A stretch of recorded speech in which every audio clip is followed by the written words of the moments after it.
Hello folks, Instructor Gappy here. Have you ever wanted to be so chunky that bullets literally ricochet from your skin? Have you ever wanted to be an unstoppable force of nature? Have you ever wanted to carry massive loads of explosive ordnance without breaking a sweat? Then my friend, tank legs are for you. I decided on making this very shallow guide because, at a first glance, using tank legs that make you move slower on a game that places enormous value on mobility seems like a bad trade, I'm not gonna lie. Especially if you consider the existence of reverse joint legs that literally make you cross maps at abnormally huge speeds. However, trust me when I say that they have their value on the build. And I will prove it by using facts and, if the need arises, logic. So, in Armored Core 6, we have 4 types of legs: bipedal, reverse joint, tetrapod and tonk. Each one of them having their own movement perks and functionalities. Some of them even having different characteristics inside their own type, bringing more variety into play. Generally speaking, when using tank legs, you trade the mobility offered by other leg types for increased defense and weight capacity. You'll be able to shrug off bullets with tons of armor, simply ignore the ones that penetrate by having the biggest health pool in the game, and do tons of damage by carrying massive firepower into battle. Wowee! This seems like a fantastic trade-off! I don't know why people don't use tank legs a lot. It's because bosses do 4,000 damage in a single well-placed hit regardless of armor. Yeah. Still, that doesn't mean the tank legs doesn't have their use.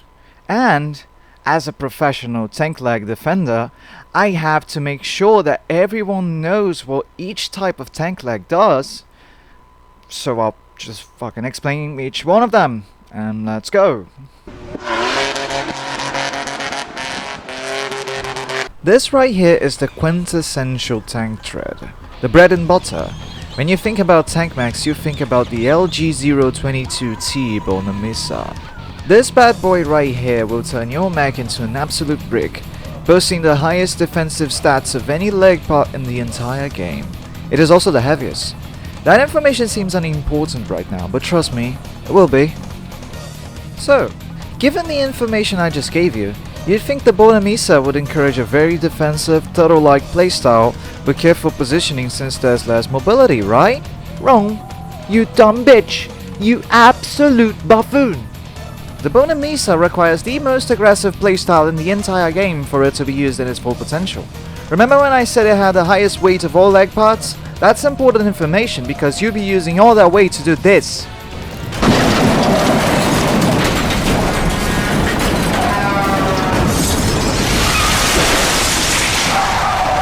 Since the amount of weight your mech has affects the damage of the strike, the main strategy is to throw the entire mech's body over your enemy, unload your entire ammunition on them, and hope they die in less than 30 seconds.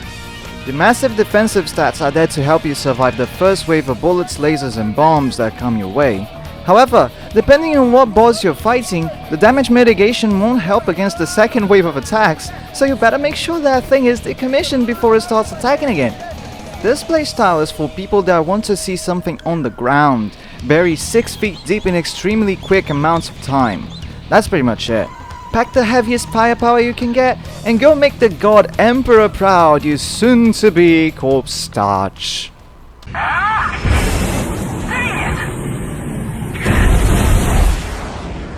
I love this thing so much. It looks like a huge robot dick. Look at it. It's so fucking funny. What part of this? I thought it was a good idea. Anyway. The VE-42B is the ideal choice for anyone who, like me, prefers to take conflicts to the air, looking down upon your meager opponents as they experience death from above. It is also the closest leg part to the hovers of older AC games. Miyazaki-san, if you somehow end up watching this video, please put hovers back in the game. I wanna cosplay the Zeong. The main selling point of this part is its ability to fall very slowly on the air while your boosters are active. It has less defense than the Bornemissza, but it doesn't require you to play like a suicidal madman high on coral for it to work properly. This thing's mobility on the ground is kinda shit, I'm not gonna lie. So you want to be on the air as much as you can while using it. I recommend using it alongside one of the 2 coral generators. This combination will allow you to pretty much have infinite airtime on any situation as long as you have active boosters. Pop on some missile launchers, some long-range weapons, and dominate the air with this flying phallus, I guess. I don't think you have any idea how fast I really am. I'm fast as fuck, boy! Hey guys, remember when I said that you trade mobility for defense by using tank parts? Well, with the Fortaleza, you trade mobility for speed.